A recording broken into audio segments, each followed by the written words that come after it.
अस्सलाम वालेकुम जी हजरत, मैं आसाम से कह रहा हूँ, अब्दुर्रहमान। मुझे क्या मुफ्ती अबुल कासिम नोमानी साहब से बात हो रही है? जी बोल रहा हूँ। जी हजरत, एक बात के लिए हमने फ़ोन किया कि जैसे हर जगह के अंदर ये जो निज़ामुद्दीन और आलमी शुरा, इस तरह हर जगह ये चल रहा है। तो हमारे यहाँ पर जैसे कुछ उलमा इकराम बता रहे कि मौलाना साद जो है वो इस्लाम से ही खारिज हो गए हैं, उनकी ये इताअत करना बिल्कुल ही जायज़ नहीं। ये कहाँ तक हजरत ये बात? इस्लाम से खारिज नहीं बिल्कुल ही खारिज हो गए वो? ऐसा नहीं है कि किसी ने नहीं कहा, ये गलत। इस्लाम से खारिज नहीं है, सही नहीं है। इस्लाम से खारिज किसने कहा है? बता रहे कि इस्लाम से बिल्कुल ही खारिज हो गए वो? ऐसा नहीं है कि किसी ने नहीं कहा, ये गलत। इस्लाम से खारिज नहीं है, और इस्लाम से खारिज कहना गलत है। अच्छा अच्छा बात जी। जब नहीं उतनी होनी चाहिए। अच्छा अच्छा जी।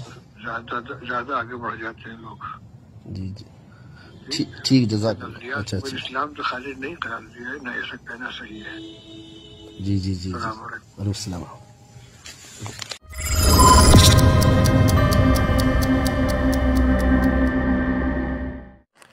দারুল উলুম দেওবন্দের মোহতামে আবুল কাসিম নোমানী সাহেবকে আসাম থেকে একজন ফোন করছে যে আজকে কাফের ফতোয়া পর্যন্ত দেওয়া হচ্ছে, কাফের বলা হচ্ছে, ইসলাম থেকে বের হয়ে গেছে, বহু কিছু বলা হচ্ছে। বলেছে ওনাকে জানতে চাওয়া হয়েছে, বলে যে এসা কুছ নেই হে, মানে এ ধরনের কোনো কথা হয়নি।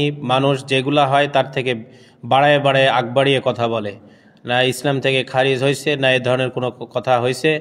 বলে যতটুকু হয়েছে ততটুকু বলা উচিত। বলে যে এই যে আজকে সমস্ত দেশের মধ্যে যে কাফের পর্যন্ত বলা হচ্ছে, যারা আপনারা সবাই কিন্তু শুনছেন দেখছেন, এত বড় একটা মিথ্যা অপবাদ, ষড়যন্ত্র। তো এই ষড়যন্ত্রগুলা যারা করতেছে এদেরকে প্রকৃত বের করা উচিত।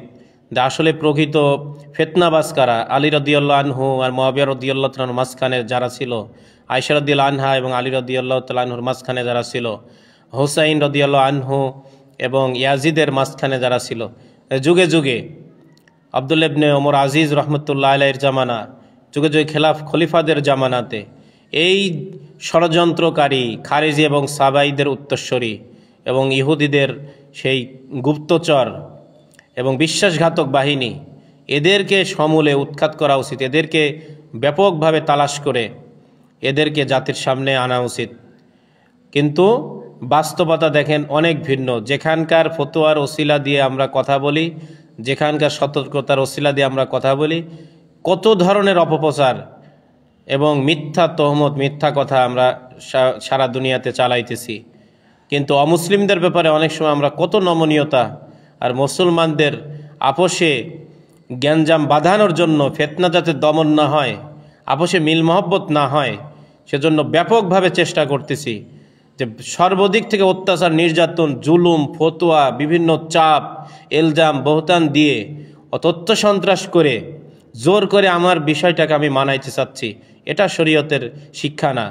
বলে যে দেওবন্দের হযরত বলেন যতটুকু হয়েছে অতটুকু বলা, কিন্তু আগ বাড়িয়ে বিভিন্ন কথা প্রচার করে কাফের ফতোয়া দেওয়া হচ্ছে, আবার জনগণকে বলানো হচ্ছে বলেন কাফের, বলেন কাফের।